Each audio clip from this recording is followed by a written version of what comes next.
توکل کا مطلب یہ ہے کہ توکل اس آدمی کے لیے ہے جس آدمی کے پاس کوشش کرنے کے عمل کی سمجھنا ہے کہ میں کون سی کوشش کروں، وہ آدمی توکل کرے اللہ پر. جب اس کو پتہ نہیں کہ میں کوشش کیا کروں، خیر کیا ہے شر کیا ہے، میں نے کہاں جانا ہے، توکل کا یہاں مطلب یہ ہوگا کہ اللہ پر بھروسہ کر، جو ہونا ہے وہ ہو جائے گا.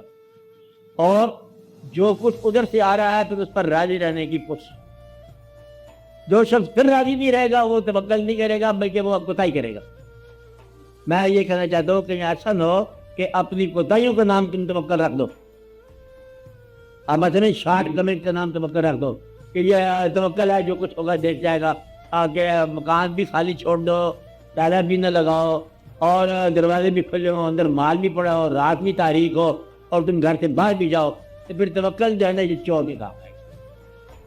اب آپ سمجھ رہے نا کہ کہیں ایسا نہ ہو کہ مطلب توکل اس وقت کرو اور جب پھر چوری ہو جائے تو پھر مائنڈ نہ کرو.